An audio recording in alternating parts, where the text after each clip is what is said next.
of which supports power, one is against power, and you ask how they're covered. Well, let's take Watergate.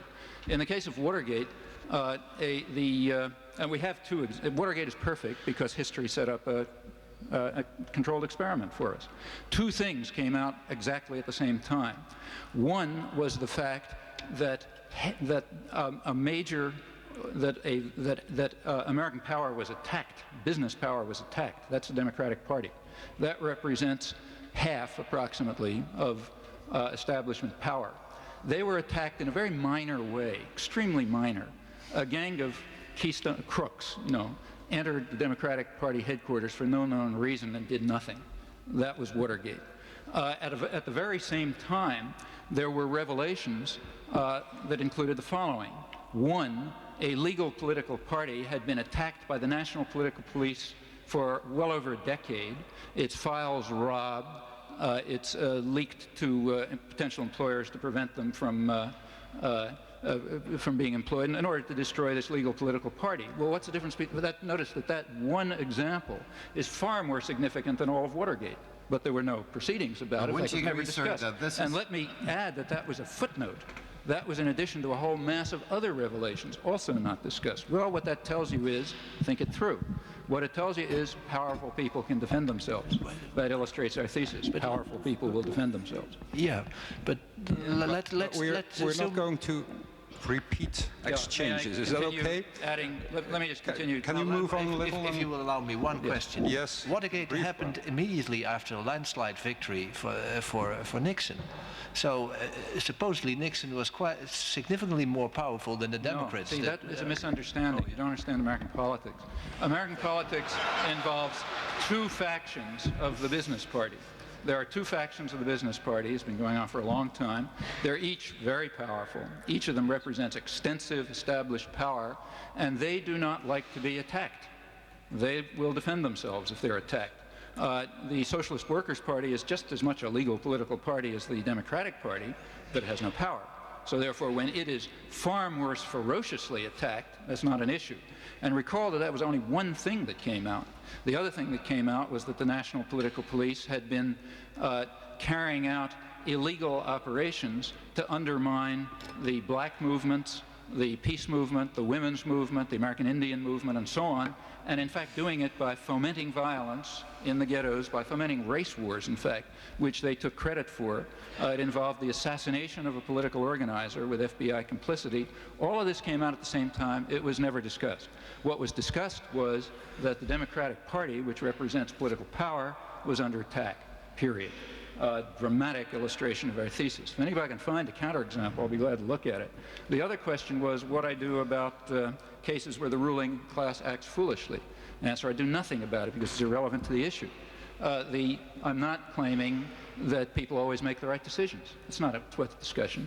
The question is, how do the media react to these cases, to what happens? Well, I've illustrated that. There's another logical error that ought to be clarified. It came up a number of times.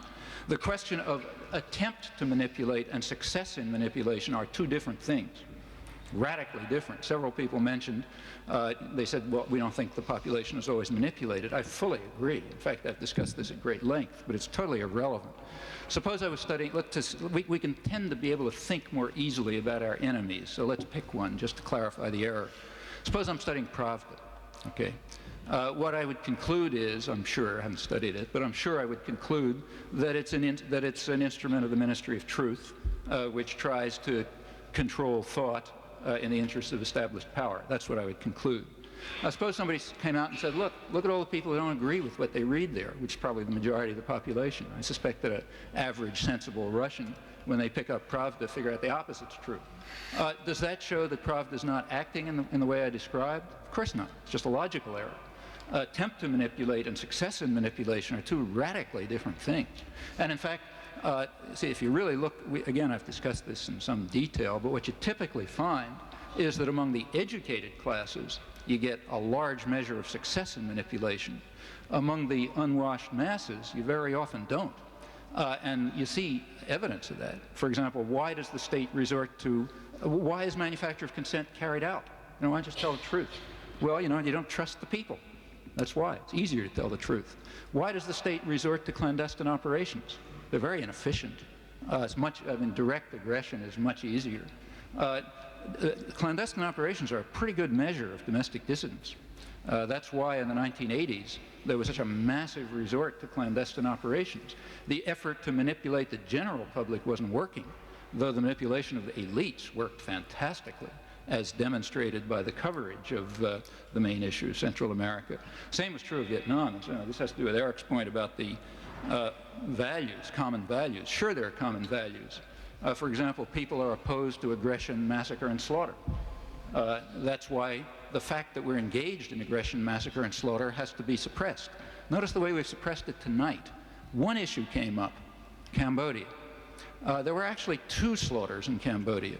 There's one government study, Finnish government did a governmental study of Cambodia. The only reference I've ever seen to it in the United States is my own.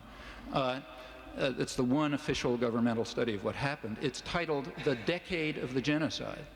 The reason it's titled The Decade of the Genocide is because there was a slaughter in the first half of the decade, mainly American bombing, and there was a slaughter in the second half of the decade, namely Pol Pot. As far as we know, they're probably roughly comparable in scale. And notice the one we discussed. In our recent book, we actually describe in some detail the American coverage of that.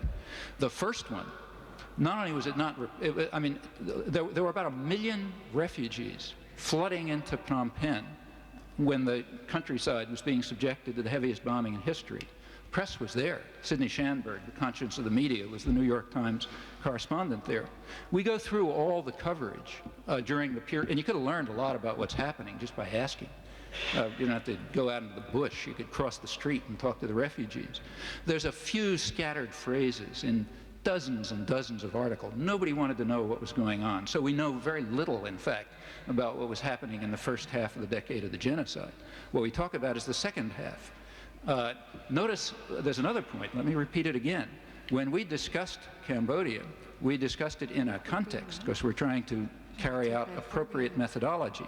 We asked how the West reacted to the Pol Pot slaughters and how they reacted to the slaughters that the West was carrying out at the same time.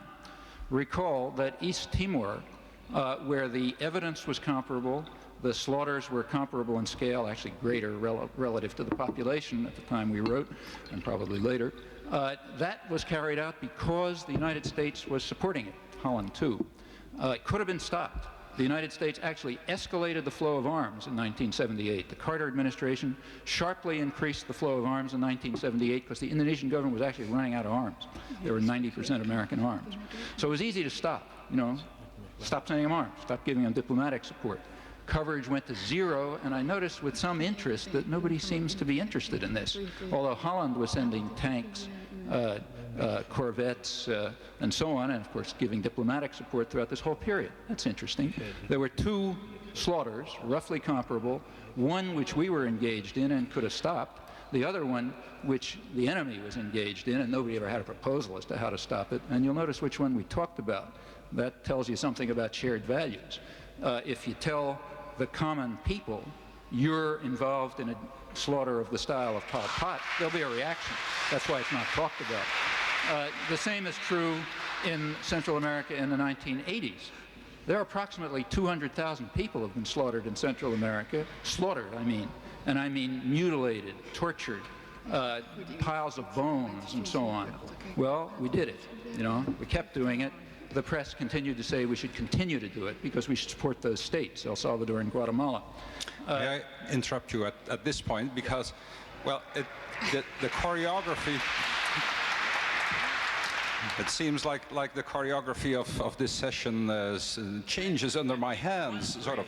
Sure, of course. The point was made that the press, the left-wing intellectuals controlled the press in the 1960s. Well, again, I only study the United States. I'd like to hear an example. Okay. Well, that's. I was going to say that this is not meant as an interrogation my point that was said. Yes, please. It's Go ahead, sure, please. Yes, it was all over the place. Give me an example. Here, this man knows all about it. Our commissioner for the Queen. He told me so many times that time. Yeah. Okay, you know nothing about Dutch politics.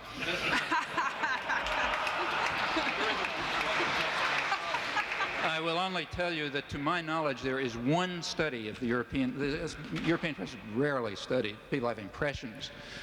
There's one study that I know of. It's by somebody who's here, in fact, a thesis at Nijmegen, comparing the European coverage of the Nicaraguan and Salvadoran elections. And it is radically different. A totally different agenda was used in the Nicaraguan elections and the Salvadoran elections. In the Salvadoran elections, issues were selected which would make them look good, and issues that would make them look bad were suppressed. In the Nicaraguan elections, the agenda was shifted. That's the only study that exists. If you want to check further, please do. But check on the but make statements on the basis of evidence, not impressions. Would you care to comment?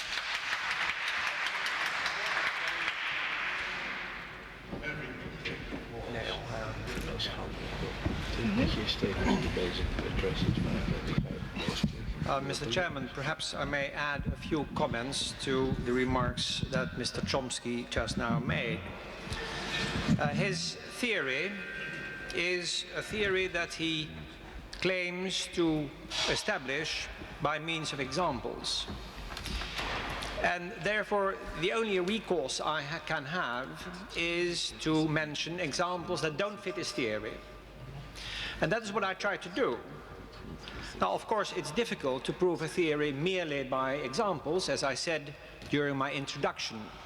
But because he eschews a logical proof of the theory that he has posited, there's nothing else for me to do except mention counterexamples. Now, the trouble about the difficulty of the debates between Professor Chomsky and myself is that not only do we disagree on an interpretation of the facts, but we disagree on the facts themselves. And of course, in a debate like this, it is very difficult to establish facts because one has to have recourse to handbooks or newspapers or other indexed information in order to prove one's point. But I think that a number of examples that I made are sufficiently clear and I think are well known to a number of people in this hall for them to be cogent examples that go against the whole train of thoughts that Professor Chomsky has tonight outlined. I've mentioned the example of Steve Biko. It doesn't fit his theory.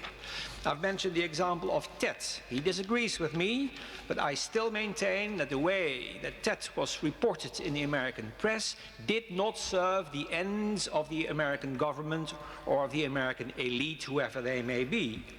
I gave the example of the Lebanon. The reportage of Israeli incursion into the Lebanon was extremely biased. It was a trend that was followed by a whole slew of reporters, and it was an anti-Israeli trend that did not serve the purpose of the Israeli government nor of the American government, who Professor Chomsky claims is the Israeli paymaster. Then there was the example of Nicaragua, and there is another example of Grenada. The American media did not at all take a negative attitude towards the Sandinista revolution. On the contrary, they welcomed it, and President Carter, as I said, extended a loan of $60 million to the Sandinista.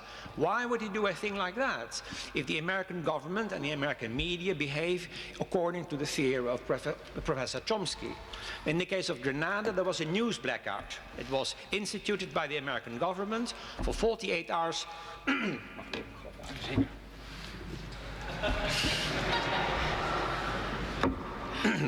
For 48 hours, there was a news blackout surrounding the American invasion of Grenada, the intervention of Grenada. I'm not here concerned with the question whether that invasion, that intervention was good or not. I'm merely concerned with the question, how did the American press react to the American intervention in Grenada, and in particular to the news blackout in Grenada? They stood on their hind legs. They said if the press aren't there, the people aren't there. In other words, they protested in the most vociferous and strongly voiced words, and therefore this is another example that does not fit Professor Chomsky's thesis. The Pentagon Papers have been mentioned tonight. The man who has been accused of leaking the Pentagon Papers to the press is Daniel Ellsberg. He was criminal proceedings were started against Daniel Ellsberg. What happened to him? He was acquitted. Now, if the American elite have such a hold on the American media, how could all this have happened? The truth of the matter is that Professor Chomsky holds to a conspiracy theory which is not borne out by the facts. He looks back in anger at his own society. He says that the American sphere of influence is determined by the sale of arms. Now, that is not true. Take the Argentine. He claims that the United States are responsible or co-responsible for the repression in the Argentine because arms were sold to the Argentine government. Now, did the Argentine government do the bidding of their supposed masters in Washington? Look at the grain embargo of the Soviet Union. Reagan wanted to institute a wheat embargo against the Soviet Union. They needed the cooperation of the Argentine. Did they get it? Hell no, they didn't get it. Now, what sort of influence is that? So what I mean to say by these examples is that they do not fit the theory of Professor Chomsky. And he, in his misguided enthusiasm, exceeds all bounds.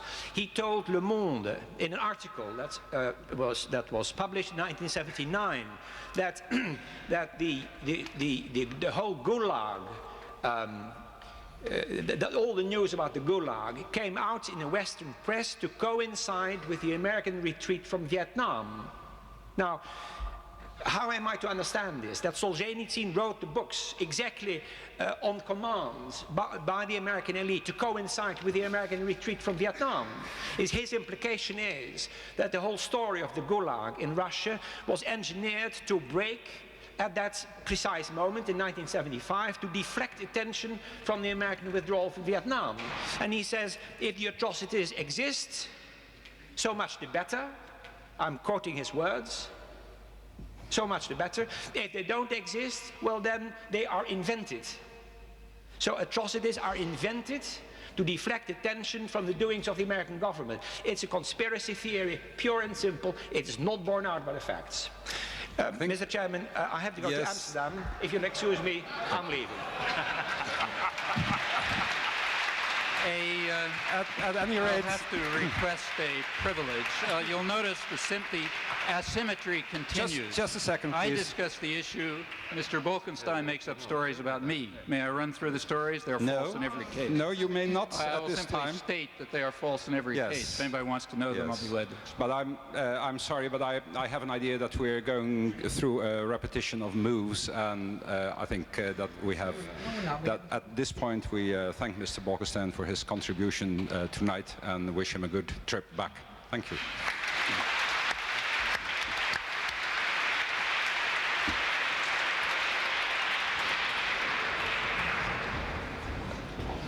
I would like to give the floor back to the panel and ask them, there are a couple of issues still remaining. They may also wish to reflect upon the replies of the two discussants, I should say.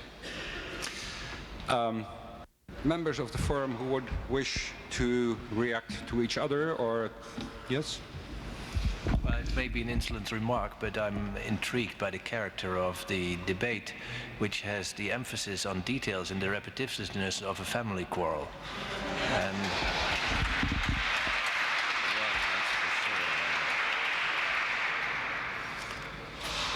any other?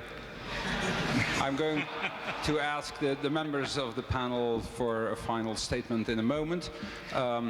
Right now, I would like to ask whether anybody from the audience has a very urgent and burning question at this point. Yes, please.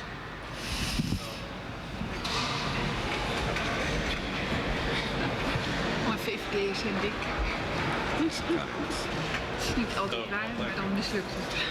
Well, Mr. Chairman, since I have been invited previously, but I thought it more apt to give full credit to Minister Bolkestein and more pleasure to Professor Chomsky in that respect. I think one remark should be made in consequence of the invitation by Mr. Hofland. I think that the great difficulty that we met tonight is that Professor Chomsky has a conception. Now, conceptions are, of course, always good in describing social systems or historical processes. That's quite clear. But the problem is that the conception never fits the whole variety of human activities. Take, for instance, his wording of elite. An elite is, of course, not a monolith.